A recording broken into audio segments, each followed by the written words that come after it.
Jai Ma Kamakhya, Jai Bhairava, Jai Matara. So today, this is a very short video on the Chandragrahan that is happening tomorrow, which is not visible in India, thankfully.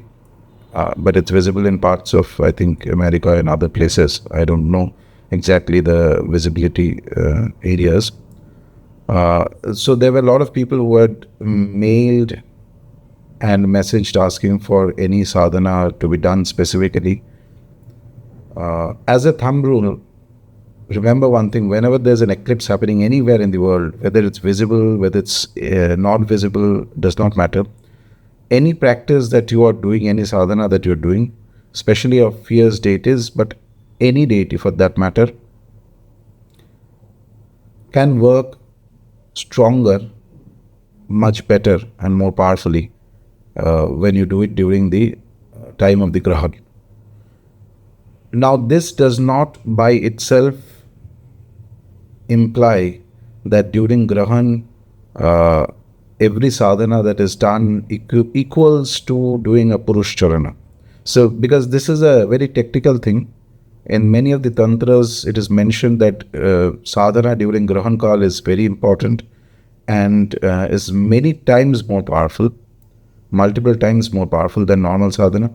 And therefore, it can constitute, it can be taken as a Purashcharana. Yes, but there are few criterias for that. Not every Grahan, every eclipse can be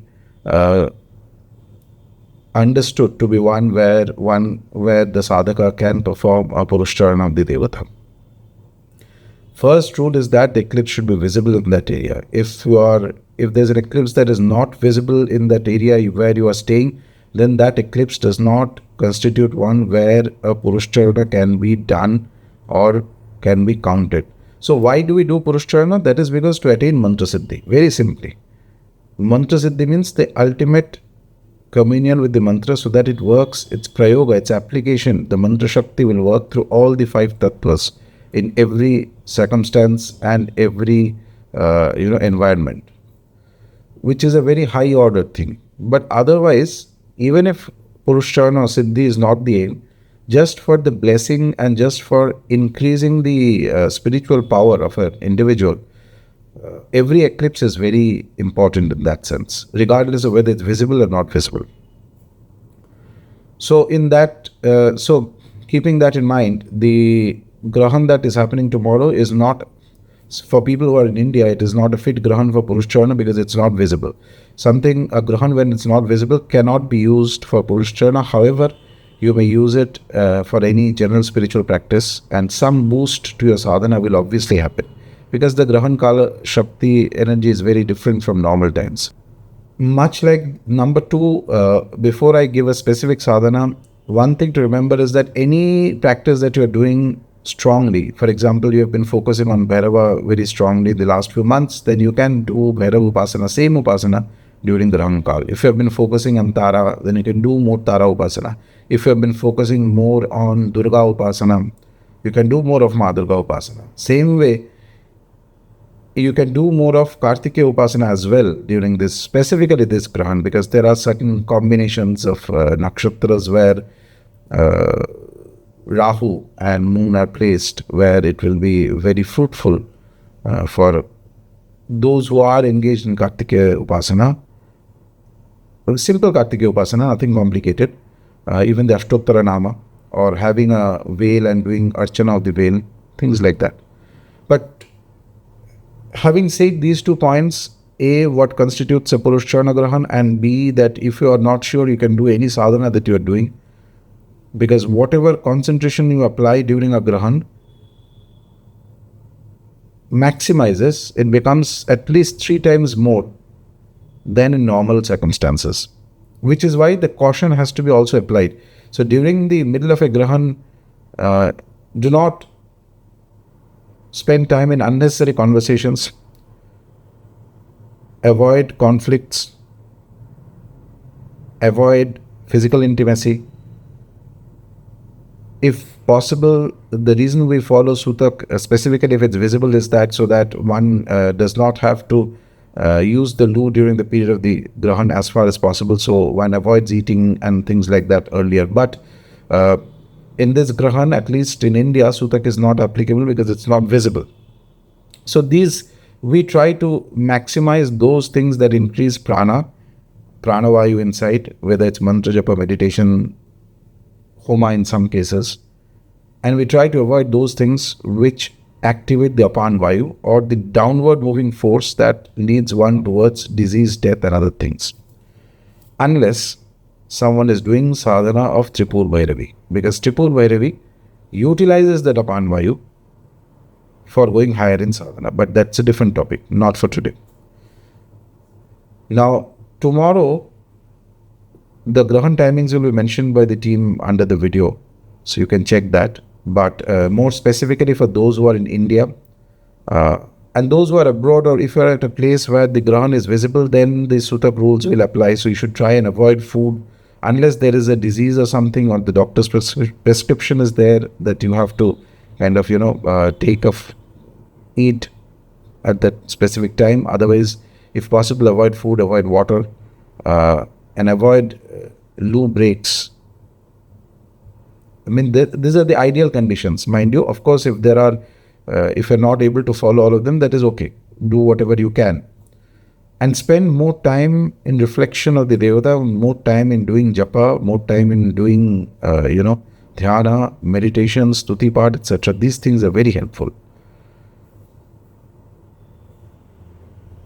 Tomorrow's eclipse is very potent for Bhairava sadhana. Extremely potent, given that moon is in a specific nakshatra which has some link to Bhairava and specifically its healing capacity. So first sadhana that I will recommend is do Kala Bhairava Ashtakam recitation 64 times. Just one diya you put in front, nothing else is required.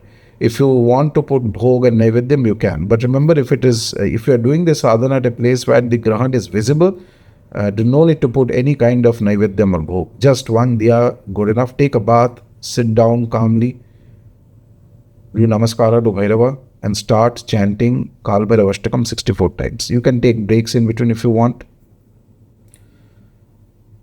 And do not ask for anything except his blessings, his prayer, his protection, both material and spiritual protection. And may he open your path for higher experiences in the coming years, because this year and the years that are coming are kind of a process of churning. It's as if there are great supernatural beings, great beings of like Rishi-like beings who have decided that in the coming 3-4 years, they're going to cleanse of karmas of a large part of humanity. And so things are going to be more and more difficult for everybody, regardless of what your chart says. In that environment though, it is very good to do sadhana because you progress faster in sadhana than when things are all good and happy. So this is the first upasana you can do. Second sadhana is the Kunjika Stotram, light a diya, wear a red colored dress if you have, if not then whatever is possible, and then chant the Kunjika Stotram a minimum of 54 times. Minimum of 54 times. You can do more than that also. Remember, in both instances you should have dhoop or agarbatti or something that is fragrant and strong burning close by, so that the room, the environment, the space where you are doing the sadhana has a very nice energy, should have a nice smell. It's very important for devatas. Whenever you are doing devata upasana, certain types of fragrances, certain types of smells, the use of agarbatti, etc. is very crucial. Okay, beings which are lower or negative, they prefer negative type of smells, and devatas prefer smells and sights and aesthetics which are very beautiful. They consume prana through their eyes. When they see something beautiful, they consume energy from that and they give you a blessing. They don't eat physically, but even that giving a bhog and ensuring that it is nicely prepared, there's some amount of thought and energy going from the upasaka side to make it very well as far as his capacity or her capacity goes, that effort counts. So these things are very crucial, small things, but very important for Devata Upasana. So either of these two sadhanas you can do.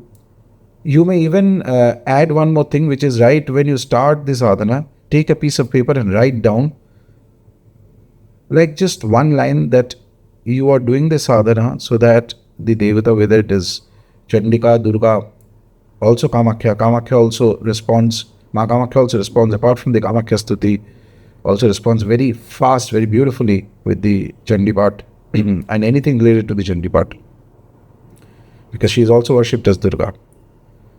So write down a piece of paper that you are doing this upasana specifically so that there is some blessing of the Devata in your life. Don't ask for anything material, but an overall blessing and protection, and you can write it down in any language you want. Keep it in front, light the diya, start the sadhana and complete it. You can take breaks if you want, but ideally if you do it in one shot, it's much better and more powerful. So either of these you can do. If somebody, again, to reiterate a point I made at the beginning, if somebody is doing Tara Upasana and wants to continue that, they can do the Tara Upasana. You can check the previous video or the Grahan that I did where I mentioned Tara Sadhana. So like this, you can do any of the sadhanas. If there is specific Devata among the deities I speak of that whose sadhana you have been doing and you want to continue that, you can do that. There's no problem. You can even worship Kartikeya if he is one of your primary Devatas, but in a simplified format. Remember, Kartikeya Upasana has gradations. So I always speak of people trying, of doing the Stotram because it is very effective. If you have a veil or if you have a small veil is good enough. And you can do Archana of the veil with Kartikeya Stotram, it is also very good. But primarily, if you are open to doing new sadhanas, then either of these two, either of Kala Bhairava or the Kunjika Stotra, you can try. And just after you finish, meditate for 5-10 minutes. Meditate, don't ask for anything specific, but ask for an overall protection, overall guidance in this conflicting and difficult times. And before I end, the news of the unfortunate loss of lives that happened in Nepal for people coming from the Kailas Mansarovar Yatra is very sad. But I hope and I pray that their souls can move forward by the blessings of Kamal Bhairava. It's never easy, especially for people coming from pilgrimages, to undergo these type of traumatic calamities. But we are also passing through very dangerous and difficult times. These are all effects of the Grahan. And you will see how things keep escalating this year, next year. At an individual level, at the level of the government, everything is going to happen. It is not going to be under the control of any single human being. If anybody thinks that they can somehow bypass this or manipulate this, you are fooling yourself, because there are forces activated far more powerful than any ordinary being. With that, I'll end the video. Jai Ma Kamakhya, Jai Ma Tara, Jai Bhairava.